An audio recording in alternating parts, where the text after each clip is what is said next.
Disclaimer. I am a qualified builder with 25 years experience. I'm not a financial advisor, real estate agent, tax agent, or life coach. I'm not affiliated with any company, and this is not advice. This content is shared for education and reflection only. All data is public and used in good faith for community education and for my personal use under the Dune Foundation's housing mission.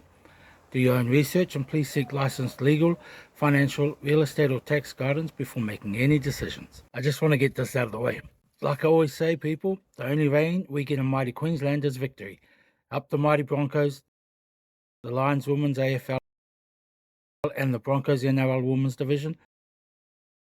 Congratulations to all the teams. So today, I'd like to talk about the property beast we've built and the something wicked this way comes. Look, we are all 110% at fault with the beast we have built. We are our own best enemy. You, me, every buyer, dreamer, and family throwing everything but the kitchen sink just to land a home. And here's how it happens. Someone pays a little extra to win the deal, then the next person pays a bit more to beat the deal, and before long, that becomes the new normal price for that street, that suburb, and every house like it in between. We built that, and now the market's feeding off it with an insatiable appetite. I keep saying, people, nothing but a nuclear bomb can stop this.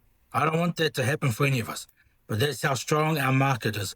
It's a fortified financial bunker, and for what is coming is pain for buyers and boom for sellers. It's a market in motion. Sellers like Robbie and Oxenford are now holding on tighter, because he has seen the unit prices jump overnight, and this is his retirement plan in motion. It's the difference of having a mortgage or to be debt-free. So Robbie wants to ride the wave we are experiencing now. Right now, prices are climbing again. There's barely anything for sale, and when a decent home hits the market, it's a feeding frenzy. As a buyer, I would be sweating. Why? Because I will be worried if I can outbid another buyer. So the Australian government's 5% deposit scheme now allows first home buyers to purchase with just a 5% deposit. Single parents or legal guardians to buy with as little as 2%. No income caps, no lender's mortgage insurance, unlimited places equals no wait list. And there's a wide choice of home types, including existing homes, new builds, off-the-plan purchases, house and land packages, building on vacant land. So yes, new builds are included, but just remember that if the price of materials keep going up, you will have to pay the difference. You can buy an existing home as long as it's within the price caps and you meet lender criteria. So we have updated price caps, effective of 1st of October 2025. We have the region, Sydney and regional New South Wales is $1.5 million. Melbourne and regional Victoria is $950,000. Brisbane and regional Queensland, $1 million. Adelaide, $900,000, Perth, $850,000, ACT, $1 million. This scheme isn't just for shiny rooftops and fresh paint. It's for any home that fits your budget and lifestyle. Whether it's a fixer-upper or a turnkey dream, the government's backing your leap. Just don't forget the fine print. So let's look at if you were to use the 95% LVR and 5% deposit. And these calculations are based on a capped 30% of income towards mortgage or rent. Any more than to 30%, you'll be in mortgage stress. So mortgage repayment breakdown. City, Sydney, 1.5 million. Deposit, 5% is $75,000. Loan amount is $1,425,000. Monthly repayment is $8,775. So annual income needed to avoid stress is $292,000. Melbourne, $950,000. Deposit, $47,500. Loan amount, $902,500. Monthly repayment, $5,560. Annual income needed to avoid stress, $185,000. Mighty Brisbane is $1 million. Deposit, $50,000. Loan, $950,000. Monthly repayment, $5,270,000. Annual income needed to avoid stress is $195,000. Adelaide, $900,000. Deposit, $45,000. Loan amount, $855,000. Monthly repayment, $5,270. Annual income needed to avoid stress is $175,000. Perth, $850,000. Deposit, $42,500. Loan amount is $807,500. Monthly repayment is $4,970. Annual income needed to avoid stress is $165,000. Canberra, $1 million. Deposit, $50,000. Loan amount, $950,000. Monthly repayment, $5,860. Annual income needed to avoid stress is $195,000. And in Hobart, $700,000. Deposit, $35,000. Loan amount is $665,000. Monthly repayment is $4,095. Annual income needed to avoid stress is $137,000. This is based on 6.25% interest rate, principal plus interest repayments over a 30-year term. Just remember, mortgage stress threshold equals 30% of gross income. For anyone on that sort of income, I envy you. You don't have to use this full amount though. The deposit isn't the full ticket, it's just the entry fee. What the 5% deposit actually covers, it gets you in the door, but it doesn't cover everything. You still need to budget for legal fees, stamp duty, building inspections and moving costs. Most lenders want to see genuine savings beyond the deposit to prove you can handle the extras. So typical upfront costs, we're just using Mighty Queensland for an example. So 5% deposit, $30,000 on a $600,000 home. Legal and conveyancing fees is about $1,200 to $2,000. Stamp duty is $0 to $15,000, depends on exemptions. Building and pet inspection, $400 to $600. Loan application fees, roughly around $600.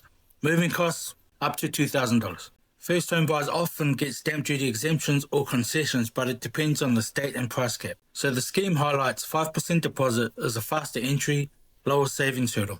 No income caps, more buyers eligible, unlimited places, no wait lists, wide property choice, new builds, existing homes, units, land. As a buyer, this window in those suburbs won't stay open forever. Remember, you pay top dollar for a unit and guess what happens? You have made a ripple effect of your own. I'm not saying don't buy, I'm saying go hard and go fast. Because whether the RBA cuts rates or not, house prices still go up. There was a time when the head of the RBA, Philip Lowe, was called the Emperor of Australia because of the immense power he wielded over all things financial. And remember, we all played a part in this. Every bid, every emotional offer, every just one more stretch. We don't realize it, but that's what builds the next price jump.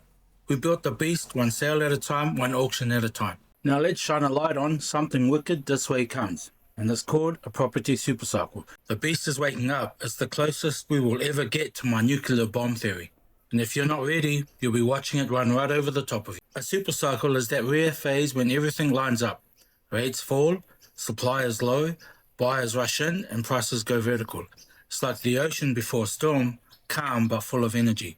Yes, we have had little booms, but this is the final surge before the next correction.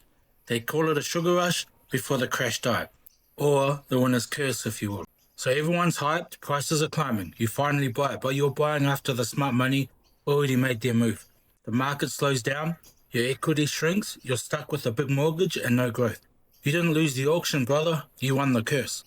So we are in the 18-year property cycle. So the theory suggests every 18 years, property markets follow a predictable rhythm. 1. Recovery phase, 4 to 5 years. Boom phase, 10 to 12 years. Correction, crash, 2 to 3 years. The final years of the boom are often called the winner's curse. When prices surge, FOMO peaks and risk increases. Where is Australia based now? Based on historical cycles and current macro indicators, we are in the late boom phase, possibly entering the winner's curse. With all those indicators, we could be facing the start of a property supercycle, the final surge before the next correction. So remember, history leaves clues. Cycles start, 1989, boom peak, 2007, correction, 2008 to 2010. Next boom started 2011 to 2012. The next cycle started in 2011. Boom peak will be 2025. Correction 2026 to 28. Next boom start 29 to 2030. So if the theory holds, the next correction could hit around 26-28, followed by the next boom kicking off around 29 to 2030. We're not just riding the wave, we're nearing the crest. If the 18-year cycle holds true, 2025 is the sugar rush before the crash dive. The next boom could start around 2029. All you gotta do is survive the hangover. All property gurus say the property is the long game, and this is why. You're not trying to time the market, you're trying to ride it safely. And always do your due diligence and read the special conditions in the contract. The one thing to be looking out for is certificate of compliance from the council, that this dwelling is safe for occupancy, especially when buying renovated homes. Because if they did not get permits, the council may come a-knocking with a demolition order. And I always say, never buy someone else's problems. So safe house hunting, people. And for everyone buying, good luck. And for those who have just bought, welcome to the club. If this mission aligns with you, should you accept, then come, let's build this together. If you are asking why am I doing this, because I am no ordinary man. This is my purpose. in loving memory of my beautiful boy Amra. So follow the journey, share the spark. Thank you for your likes, thank you for your time. And you know how we close these?